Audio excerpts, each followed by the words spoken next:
Նախ մինչև ելույթին անդրադառնալը, պարոն Սիմոնյան, իմ կարծիքով դուք կոռեկտության կոչ անելու ձեր լիմիտը սպառել եք, հատկապես երեկվա ձեր ղեկավարի այս ամբիոնից երկրի ղեկավարների հասեին հնչեցված վիրավորական արտահայտությունները չզսպելու և չգնահատելու առումով, հետևաբար խորհուրդ կտամ սկսել ձեզնից նոր ընդդիմադիր պատգամավորներին անդրադառնալ։ Այժմ անդրադառնամ Մինչև անդրադառնալ, ասեմ, որ ես երկրորդում եմ վարչապետի երեքստեղ հնչեցված բոլոր արտահայտությունները։ Դե ուրեմն այդ բոլոր արտահայտությունները վերադարձվում են ձեզ եւ ձեր շեֆին։ Դրա պատասխանը տրվել է, կգաք կբանավիճենք, մնացած տեղեր բանում պարագայում հանգիստ նստեք տեղները բոլորդ։ Առաջին հանգիստ նստող դուք պետք է լինեք, որովհետև շուտով նաև ձեր պատասխանատվության կանչվելու ժամանակն է գալու։ Հիմա անդրադառնամ այս հարցերին։ Տեսեք, քննարկում եմ մի միջնորդություն, որը ակնհայտ քաղաքական, դասական հետապնդման ձև է և օրինակ, դասագրքային օրինակ։ Ամենևին նպատակ չունեմ աջակցել Հովիկ Աղազարյանի, որովհետև նա իր գործունեությամբ մեղսակից այն բոլոր կործանարար հետևանքներին, որոնք ձեր իշխանությունը առ այս պահը բերել է մեր երկրի ու մեր ժողովրդի գլխին։ Բայց տեսեք, այն ինչ ներկայացված է այս միջնորդության մեջ և այն ինչ ներկայացվում է ժամանակագրական կարգով, նորից եմ կրկնում, իրավունքի դասագրքերում համարվում է դասական քաղաքական հետապնդման փորձ, միջոց։ 2023 թվականին առաջին անգամ այդ տեղեկատվությունը ունենալով հանդերձ, գլխավոր դատախազությունը ոչ մի բան չի ձեռնարկել, հակառակը թողել է, որպեսզի Հովիկ Աղազարյանը ևս 2 տարի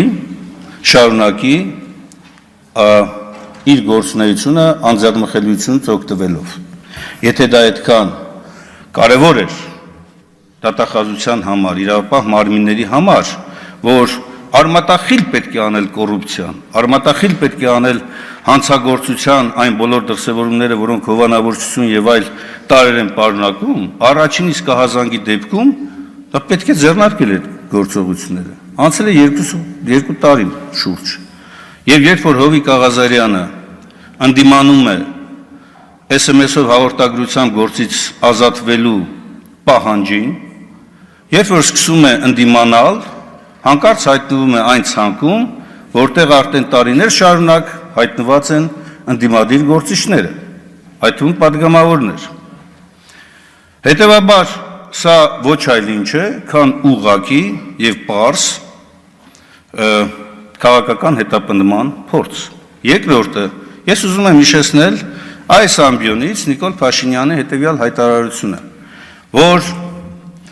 այո, մենք պետք է գտնենք միջոց, չգիտեմ ինչ ածականներով բնութագրվող պատգամավորի պատասխանատվության ենթարկելու, այդ թվում նաև մանդատից զրկելու համար։ Ուզում եմ հիշեցնել այդ դրվագը։ Պարոն Աղազարյան, գտել են ձևը։ Ձևը հետևյալն է։ Չէ, հիմա կասեմ, այս գործով կտան համաձայնություն, որ դուք անձեռնմխելիությունից զրկվեք քրեական վարույթի շրջանակներում, որտեղ դատախազը ասում է նաև, որ մենք մտնում ենք ազգային ժողովի ժամանակ, երբ որ գործը պատրաստ է դատարան ներկայացնելու, ոչ թե օբյեկտիվ քննություն իրականացնելու, այլ դատարան ներկայացնելու համար։ Շատ արագ կտանեն դատարան, կստանան դատական ակտ, ազատազրկման դատապարտելու վերաբերյալ։ Ընդ որում կարևոր չի, որ դուք հետո կարդարացվեք կամ պայմանական չի կիրառվեք պատիժը, բայց սահմանադրության ուժով դուք կզրկվեք մանդատից։ Դուք չեք հրաժարվի, իմ ասածը շատ պարզ բան էր։ Նիկոլ Փաշինյանը այս ամբիոնից հայտարարել այդ ելքը եւ հիմա իրավապահ մարմինները այդ ելքի ճանապարհային քարտեզն են բերել։ Սա երկրորդ դրվագն է, երկրորդ ապացույցն այն բանի, որ սա ակնհայտ քաղաքական հետապնդման միջոցն է եւ այս միջոցը գործադրվում է հատկապես բոլոր այն անձանց նկատմամբ, ովքեր կփորձեն կամ կառարկեն գլխավոր այսպես ասողի խոսքին, ձեր համար ասողի խոսքին։ Իսկ դա առարկայական եւ անընդհատ այսօր կիրառվում են ընդդիմության նկատմամբ։ Հավատացեք, ընդդիմության գրեթե չկա որևէ падգամավոր, որի նկատմամբ այդպիսի փորձ չի արվել իրավապահ մարմինների կողմից ու շարունակվում է։ Սա ոչ թե իրավական պետության, ոչ թե ժողովրդավարական պետության, սա դասական բռնապետության, սա դասական իրավունքի հերը անիծող վարքագծի օրինակ է։ Տիկին գլխավոր դատախազ, որերորդ անգամ ձեզ հարցնում ենք, անձը, որը դատական ակտով ուժի մեջ մտած, դատական ակտով պարտավոր է ներողություն խնդրել եւ չի կատարել ինքը այդ ներողությունը, Արման Բաբաջանյանը, գործը 3 տարուց ավելի է գտնվում է քննչական մարմիններում, ձեր որպես դատախազություն, վերահսկողություն իրականացնող լույսի ներքո 3 տարի է քրեական օրենսգրքի անպատասխան հոդվածով, որ տանձը պիտի ենթարկվի պատասխանատվության, չի ենթարկվում։ Ու դուք հպարտ հայացքով ասում եք, դե մենք մեր անելիքն արել ենք, ի՞նչն եք արել։ Պատասխանատվության եք կանչել, թե ուղղակի ասում եք, որ գրեք թե Արման Բաբաջանյանը չի հայտնաբերվել։ Բախ։ Մարդը քարոզարշավ է անում, եվրոճանապարհ է ձեզ եւ իր աջակիցներին ճանապարհում ու Արման Բաբաջանյանը չի հայտնաբերվել։ Կամ չեն կարողացել նրան կանչել պատշաճ քննություն իրականացնելու համար։ Սա եւս մեկ ապացույց, որ դուք ձեր լիազորությունները ծառայեցնում եք քաղաքական հաշվեհարդար տեսնելու ուղղությամբ։ Ես համոզված եմ, որ այս բոլոր հիմնավորումները, որոնք Հովիկ Աղազարյանի, ընդդիմադիր բազմաթիվ գործիչների վերաբերյալ դուք ներկայացնում եք, մեծամասնության շատ եւ շատ падգամավորների հեռախոսային խոսակցությունները լսելու, նամակագրությունները նայելու, նրանց գրագրությունները վերցնելու, ուսումնասիրելու դեպքում տասնյակ հատորներով գործեր պիտի հարուցեիք։ Ես չեմ ասում դա ճիշտ է, դա կոպտագույն սխալ է։ Բայց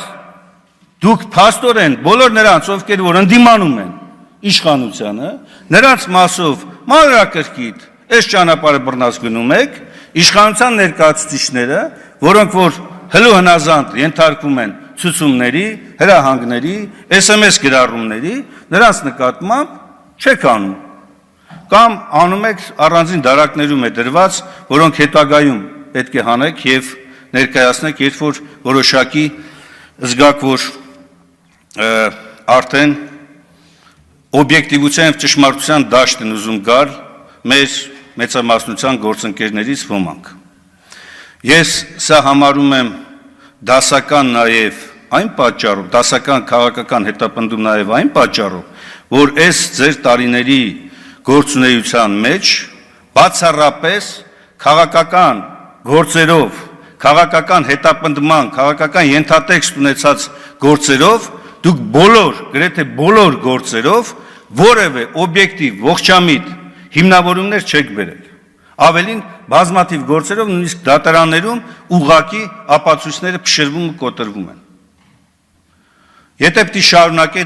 շարունակեք այդ վարքագիծը, որ ծառայեցնեք ձեր լիազորությունները բացառապես քաղաքական հաշվեհարդար տեսնելու ընդդիմադիր գործիչների նկատմամբ, ես չեմ ասում այլ հանցագործների մասով գործեր չեք անում եք, բայց քաղաքական տիրույթում, եթե դուք պիտի շարունակեք ծառայեցնել այդ գործիքը այդ նպատակով, առանց հաշվի առնելով սահմանադրությամբ ձեր վերապահված լիազորությունների եւ նաեւ ձեր այս ամբիոնից տրված երթման հավատարիմ լինելու մոտեցմանը, ապա շուտով նաեւ դուք եք արժանանալու այդ պատասխանատվությանը։